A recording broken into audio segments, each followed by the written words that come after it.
Ito yung C. So, ang value natin dito, una, ano sabi? 100 ampere. So, 100 bar angle negative inverse cosine 0.8. 0.8. Bakit negative? Lagi. Lagi. Voltage leads current by the certain angle. Kaya ginawa nating negative. Ang assumption mo palagi sa voltage at the start is always 200 bar 0. So, balikan nyo lang yung circuits 2. So, ano ba ang ginagawa natin dito? Eh di 0 minus yung angle. Kaya mangyayari is voltage leads current by that angle. Or current lags the voltage by this angle. Kaya naging 100 bar angle negative inverse cosine 0.8 ampere. Okay, yung isa, ang sabi is 60 ampere. So, 60 bar angle negative inverse cosine 0.9 ampere. Okay. Now, yung distance daw natin dito would be equal to 500 meters. Kasi 1 kilometer long siya. So, 500 meters to 500 meters to. And ang impedance natin is given as 0.06 0.6 plus J 0.09 ohm per 8 po, sir. 8. Tama, Zero point- tama naman. Yung sinabi ko lang na. Okay. 0.08 ohm per kilometer. Okay. Kaya may J dahil reactance lang. Okay? So, hanapin natin yung total current ko dito. Ano yung aking I, A, and IB. AB. May ABL pala. So, by Kirchhoff's current, no? IA is equal to 100 bar angle negative inverse cosine 0.8 plus 60 bar angle negative inverse cosine 0.9. IB natin is 60 bar angle negative inverse cosine 0.9.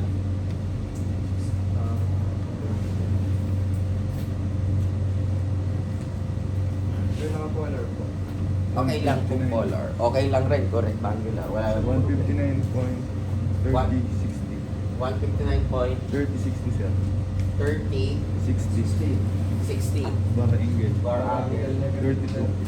negative 32.7384.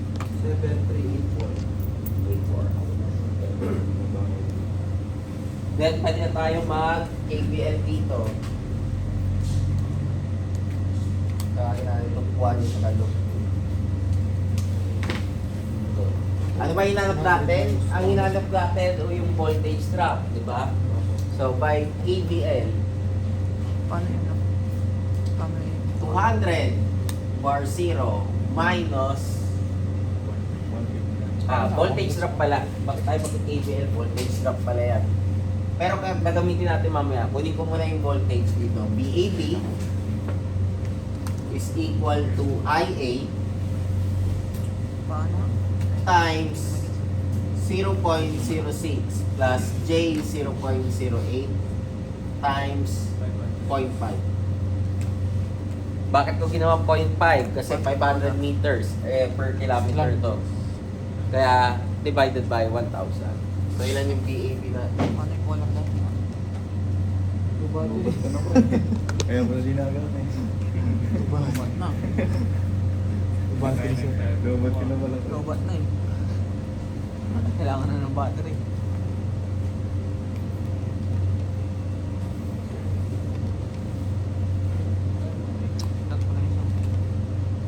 Ay!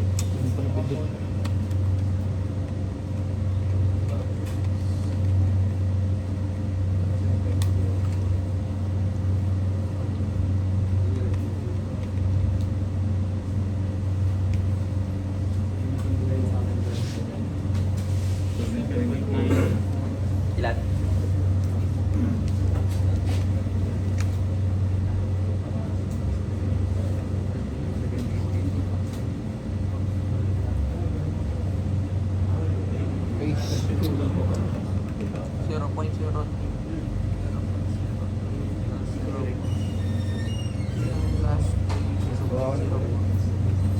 Ay, wala pa akong baring. 7.4661 Ay, ano yung IM? 7.4661 plus J 2.7754. 77. Hindi ko na 5 baring watts.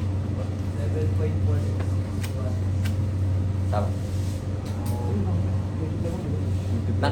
Rectangular ah. Yung 0.5, ito times mo dito sa dalawa ah. So magiging 0.03 plus J 0.04 yun ah.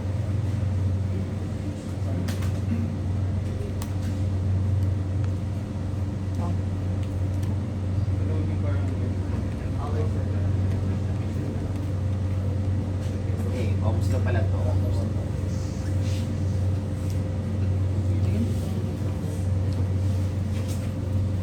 Ah, 0.03 yan. Tapos yung sa 0.04. Okay na? Ay. Ha? Okay, punta tayo dito sa kapila. 0.03. Yung voltage ko sa BC. So, ang voltage ko sa BC would be equal to IB times 0.06 plus J 0.08 times 0.5. So, ilan yung voltage natin sa BC? Negative.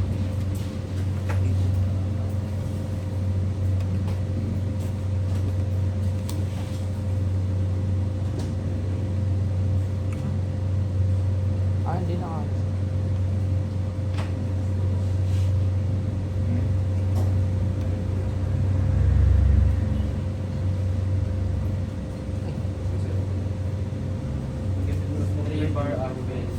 Sige, okay lang yan. 3 bar angle,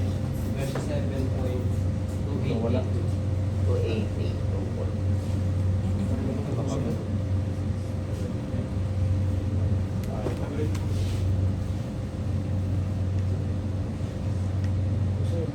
So, ito lang yung hinahanap ko sa number 1, yung voltage drop. So, makita nyo lang ano nangyari. Naging complex number tayo. Pero yung process natin, same lang. Kung sabihin natin gusto ko kunin to, B at saka C, paano ko gagawin? Eh di magki-KVL ako, Kirchhoff's voltage law. VB is equal to 200 bar 0 minus IA times 0.06 plus J 0.08 times 0.5. So, ayan mo na. So, ilan yung BP natin? I-install mo na lang. I-install mo na lang. Tapos direct substitution. Start na yung IM. Tapos, direct substitution. Hindi na kasama to sa problem ha, pero pwede kasi yan yung hanapin.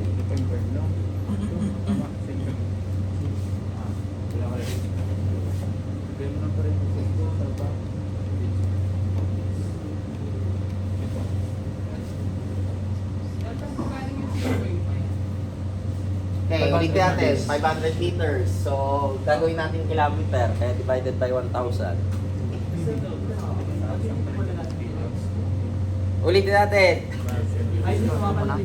Let it return.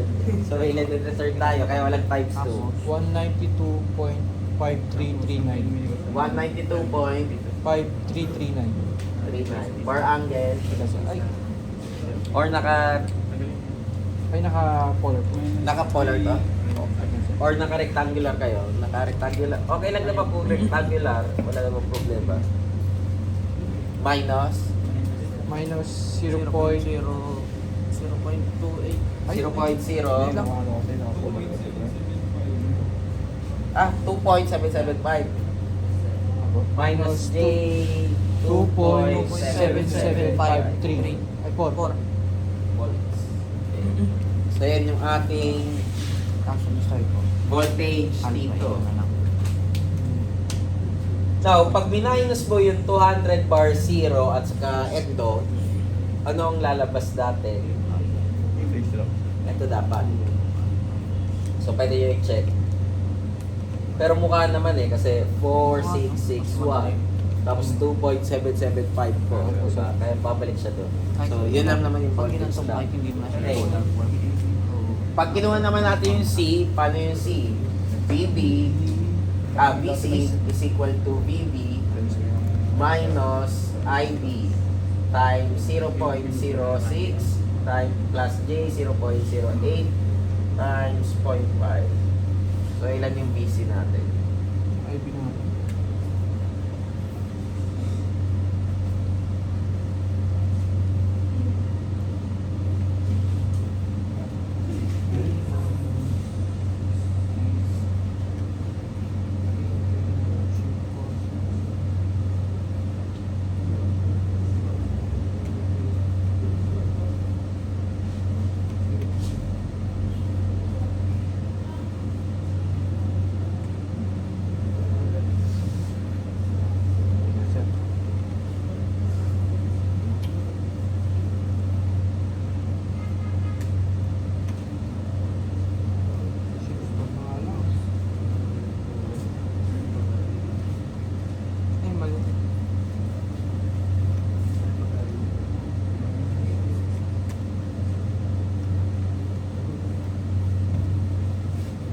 189. Ano tawag dito?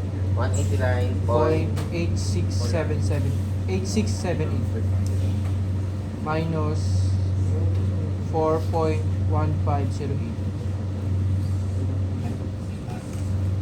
So 189.8678 minus J 4.1508. Okay. Now, let's say may hinahanap power loss. Paano nyo gagawin yung power loss? I squared R. Take note, ang current I na ko-consider nyo would be yung magnitude, ha? Magnitude yung gagamitin nyo. Hindi nyo gagamitin yung may angle. So, magiging 187.0. ilan dapat? 187. Saan? Sige, bago tayo mag-proceed ilan? 187. Pero okay lang ba kapag naka-collar din sa day? Or yung sa day? Wala namang problema kung yung Wala rectangular yan nyo yan or yung polar, parehas lang naman yung sagot. Basta siguraduhin nyo lang pag for example, hinanap nyo yung power loss. So kailangan magnitude yun, kaya dapat polar yung gagamitin mo. Bago na Kasi kukunin mo yung, hindi mo pwedeng gamitin for example, itong 7.4661. Kailangan mong gamitin yung magnitude niyan. Pag hinanap mo na for example, power loss, voltage regulation, efficiency, so magbabago na yun. Oh. So check nga natin nila yung VC. Tama ba to? Nasa basic. VB kasi pag sinubtrack, chinek ko na eh. Yung busy mo, check Track mo. mo Check sa... mo.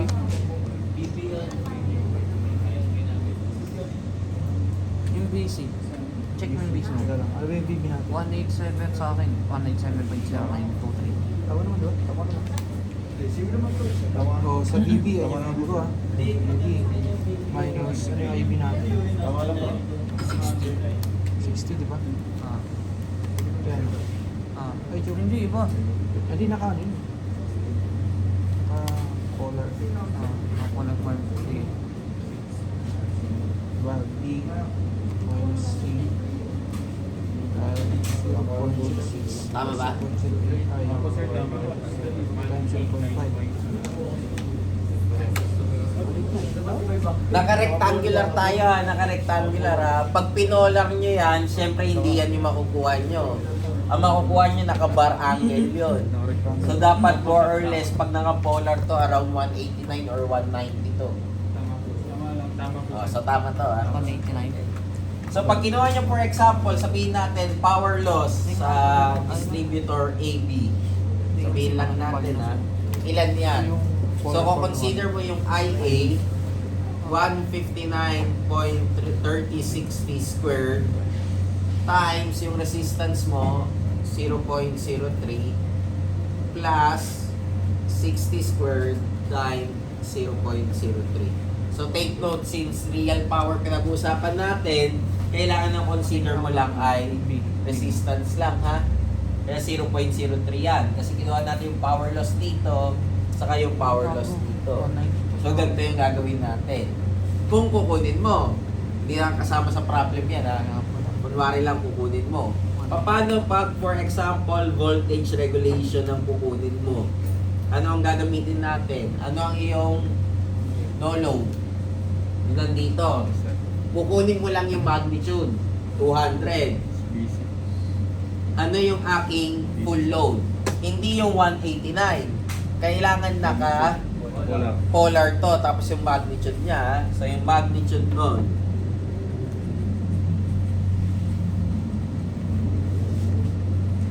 ang symbol natin madalas sa magnitude is yung absolute value, ha?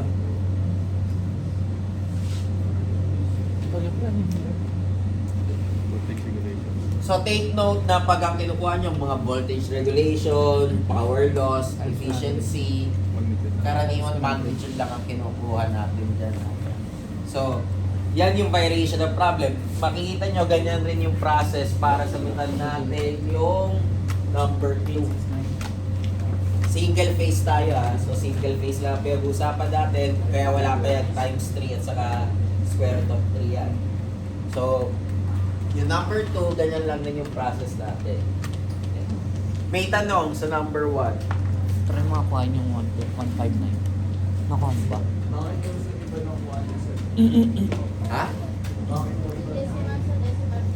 hindi naka-collar mga yan? Try mo yung AI niya. AI niya. AI na 159. Take note take note, take note. Etong buong to is naka-rectangular. Iba ang form pag polar. Ang polar is, kinukuha mo yung squared netong parehas, di ba? Square root ng 192.5339 squared plus 2.7754 squared. Pag kinuha mo yung square root doon, magnitude na yon. Para kunin mo yung angle, ano dapat? Inverse tangent neto over this one. Complex number, advanced math. First topic nyo sa advanced math, complex number. So, kumbaga yun lang yung nagbago dito Paki-check yung calculator nyo. Baka yung calculator nyo yung binibigay na output is naka-polar. Kaya hindi talaga magpaparehas yan. Kahit anong gawin nyo, hindi magpaparehas yan Pero sir, kapag gumamit ka ng polar, dapat yung buong solution mo sa polar. Wala namang problema. Pwede naman lahat puro polar, pwede naman lahat puro rectangular. Wala namang magiging problema. Parehas lang yung magiging sagot mo. Dito na mag-iiba siya ng test. Ay, gawin Yung alin? wala ka na Synthetic relation. Eto, syempre, kailangan mong... Ay, hindi. Pag ginawa mo namang pag ginawa mo namang rectangular yun, ano nga ulit sinabi ko? Ang gagamitin mo dito is magnitude. Oh. So, hindi mag-iiba yung sagot. Bakit mag-iiba yung sagot? Hindi mo namang gagamitin to eh. Ang gagamitin mo yung magnitude nila eh. So, kahit anong mangyari, ang sagot mo dito is kung ano yung sagot mo sa polar. Mas madali lang sa polar kasi yung makikita mo dun ng value is magnitude na kagad. Hindi kagaya sa rectangular, naka-real part sa imaginary part ka pa. So, kailangan mo kunin yung magnitude nito. Ganun rin dito. Setup. So, baka, di ba yung taas? Baba ako. Ito, complex. Yung 3. 500 meters. 500 meters. So, ilan yung total natin? 1 kilometer. Ang sabi sa problem is kalahati. So, ano yung kalahati ng 1K? Ito, 500. Kaya natin times ng 0.5 kasi di ba per kilometer to? So, 500 divided by 1,000. 0.5. Hindi na rin pala isasama sa Rion. Kaya naging 0.03 yan. Ulitin natin, power loss, watts. So, ano ang watts? Real part. Okay. Balikan natin yung power triangle S, P, at saka Q. So, Q natin is imaginary, ang P natin is real, ang S natin is yung apparent, which is synonymous. Pag ginawa mo yung impedance triangle mo, Z, R, X. Kaya nga nagkaroon ka ng formula na ang S mo ay equal sa I squared Z. Ang P mo ay I squared R. And ang Q mo ay I squared X. And ang unit natin dito would be watts, volt ampere, tapos volt ampere reactive. Doon ang galing yan. Bakit 5.05? Saan? Ayun. Ano yan? Di ba yung... Kaya nga ang sabi ko sa inyo nung umpisa pa lang na i-refresh nyo yung inyong circuits multiply mo sa... 2 at saka circuits 1. Kasi lahat naman ng example natin, lalo na pagdating ng finals natin is circuits 2 saka circuits 1 lang. Pwede sir, paano po yung makuha yung 0.0? Wait, siya? Okay, sa nagaling yung 0.03, ano ba to? 0.06 per kilometer. So, paano mo gagawin siya na i-multiply mo times 500 meters? Ano ba 500 meters? 0.5 0.5 kilometers. So, 0.06 times 0.5, 0.03. 0.03. Wala pa akong tinuturo na bago Yung tinuro ko ng prelim hanggang midterm, pare-parehas pa lang. Nalilita lang.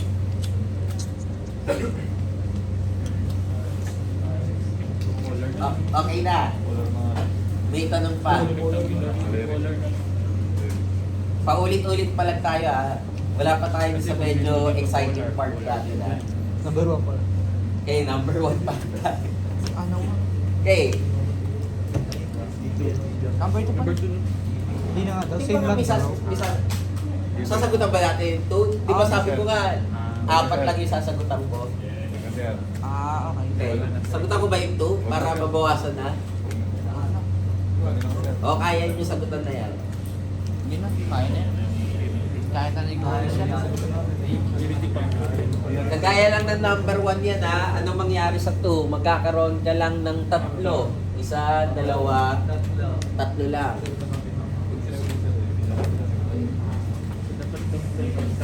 Number 3. Same lang din. Load power factors refer to the voltage at the far end. O, paano gagawin yung load power factors na sinasabi natin? Doon sa dulo, at the far end. So, ano ang basis natin doon? Meron kang IB. Meron kang DC, di ba? So, ano ba ang principle natin pag kinuha natin yung power factor? Depende doon sa difference nito, di ba? So, power factor angle is equal to angle sa voltage minus angle sa current. Ibig sabihin, kung ito ay 0 degrees, kung ano yung angle mo dito at nag-negative, kaya naging laging yan. Pero dito sa dulo, hindi mo pwedeng sabihin na 0.9 lag. Kasi nga, kukunin mo yung voltage dito. So, balikan natin. Ano yung angle na makukuha mo dito?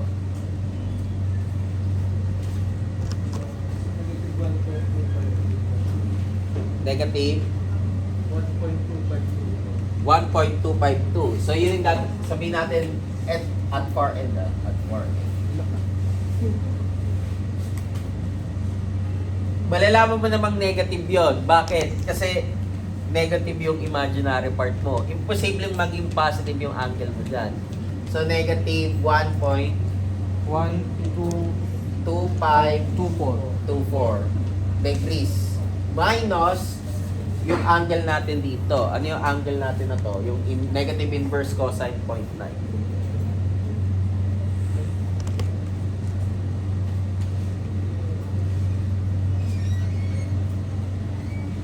negative 25 point, ay, 419.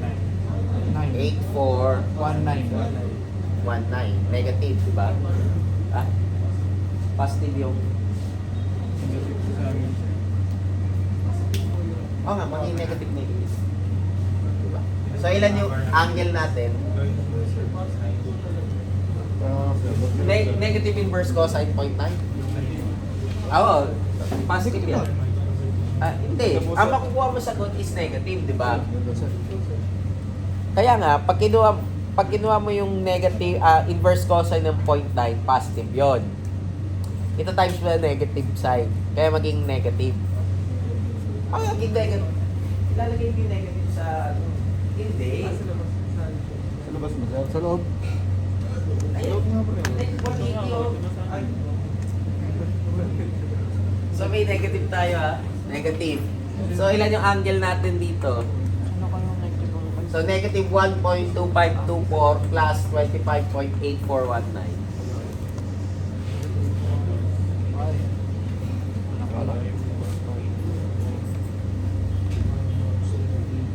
O kasi para lang malaman nyo kung paano po itong load power factor na to. 24.5895. 24.5895. 5895. So ano yung power factor natin at far end? Cosine niyan. 0.9093. 0.9093. Leading, lagging. Bakit leading, Gulis? Mali. Leading, lagging. Lagi pa rin. Hindi mo maalam sa Lagging pa rin. Bakit lagging? Ewan ko, wala ko lang siya. Okay, lagging yan ha.